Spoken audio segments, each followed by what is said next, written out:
অনেকদিন পর ভিডিও বানাচ্ছি, যাই হোক কোনো ব্যাপার না। আজকে আমি একটা অন্য টপিক নিয়ে আলোচনা করব। টপিকের নাম হচ্ছে হেলথ নিয়ে আলোচনা করব। আমার একটা ভিতর থেকে ইচ্ছা হলো কি তোমাদের হালকা ফুলকা হেলথ সম্বন্ধে জ্ঞান থাকা দরকার।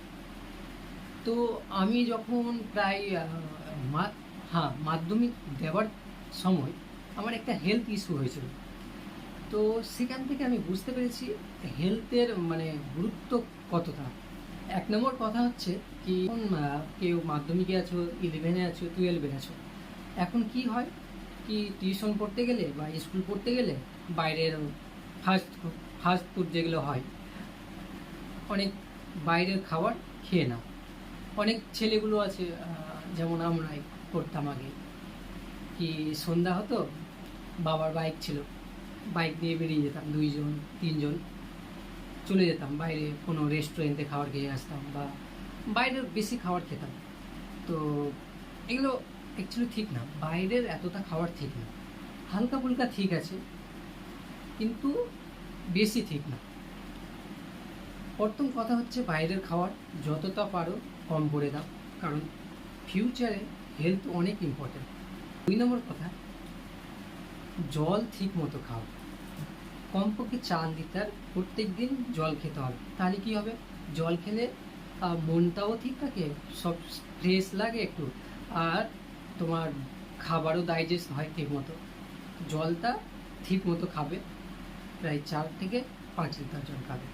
তোমার কথা হচ্ছে অনেক ছেলে মেয়ে আছে ফোন অ্যাডিক্টেড হয়ে আছে, ফোনের মধ্যে ঢুকেই থাকে সব সময়। খাবার খাবে তখনও মোবাইল দেখবে, যা কাজ করবে। কেউ কেউ আবার কোনো কাজ করবে, কেউ কেউ আবার কি করে, পড়তে পড়তে হেডফোন লাগিয়ে পড়াশোনা করে। এটা আমার ঠিক লাগে না। যে কোনো কাজ এক সময়ে একটাই কাজ করা উচিত, তাহলে ঠিক থাকবে। তো খাওয়ারের সময় অনেক ছেলে মেয়ের অভ্যাস আছে মোবাইল ঘাটাঘাটি করার, ওটা করবে না। খাবারটা মনোযোগ সহকারে খাবারটা খাবে, তাহলে খাবারটা কি হয়, ডাইজেস্ট হয়। আর তুমি মোবাইলের দিকে ধ্যান রেখেছো আর খাবার খাচ্ছ, দেখবে খাবারটা ডাইজেস্ট ঠিক মতো হয় না। তাই জন্য বলছি, খাবার যখন খাবে শান্তশিষ্টভাবে মনোযোগ সহকারে খাবারটা খাবে, ওই তাড়াহুড়ো করে খাবে না। খাবারটাকে একটু চিবাবে, বুঝলে, ওই গরুর মতো গিলে নিয়ে একটু চিবাবে। 4 নম্বর হচ্ছে ঘুম।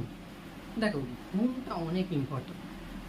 ঘুম যদি ঠিকঠাক না থাকে তাহলে পুরো দিন নষ্ট। তুমি হয়তো খেয়াল করে রাখবে, দেখো কোনো বিয়ের জন্য কারো হয়তো তোমার রিলেটিভে বিয়ে হয়েছে, তোমার ওই দিন ঘুমাওনি তুমি, তারপরের দিন কেমন হয়, মনটা কত খারাপ হয় তুমি নিজে বুঝতে পারবে। তাই জন্য বলছি, রাত্রে মোবাইল টোবাইল বেশি দেখবে না, একটা রুটিন বানিয়ে নেবে, ওই রুটিনে ডেলি ঘুমাবে আর সকালে ওই টাইমে উঠবে। কমপক্ষে 7 ঘন্টা তো ঘুমাতেই হবে। 5 নম্বর কথা হচ্ছে কি, 5 নম্বর হচ্ছে হালকা ফুলকা এক্সারসাইজ করবে। সকালে ঘুম থেকে উঠলে হালকা ফুলকা এক্সারসাইজ করে নিলে, আমি বেশি করতে বলছি না, শুধু শরীরটাকে ঠিক রাখার জন্য হালকা ফুলকা। সন্ধ্যা হলো, সন্ধ্যা ফিল্ডে বেরিয়ে গেলে, এমনি ফিল্ডে হাঁটছো, দেখবে ভাল লাগবে। ফিল্ডে, আমি নিজের অভিজ্ঞতা বলছি, ফিল্ডে সন্ধ্যাবেলা যদি হাঁটো না, অনেক ভালো লাগে। কিন্তু একাই হাঁটবে, একটু ভালো লাগবে, অনেক কিছু ভাবনা আসবে, অনেক সুন্দর সুন্দর ভাবনা আসবে, ভালো লাগবে, দেখবে ফ্রেশ হয়ে যাবে মাইন্ডটা। তো হালকা ফুলকা হেঁটে নিলে বাস, এইটুকুই তো, তাহলে তো ঠিক থাকে। বাস, ভিডিওটি যদি ভালো লেগে থাকে তাহলে লাইক সাবস্ক্রাইব করে দিও আর কমেন্ট করে দিও কেমন লাগলো ভিডিও, ঠিক আছে। আরেকটা, আমি আজ থেকে একটা চ্যালেঞ্জ নিচ্ছি কি 730 দিন আমি রেগুলার ভিডিও বানাবো। প্রত্যেক দিন একটা ভিডিও ইউটিউবে আমার চ্যানেলে আপলোড হবে। 730 দিনের চ্যালেঞ্জ নিচ্ছি আমি। আজকে হলো ফার্স্ট ডে।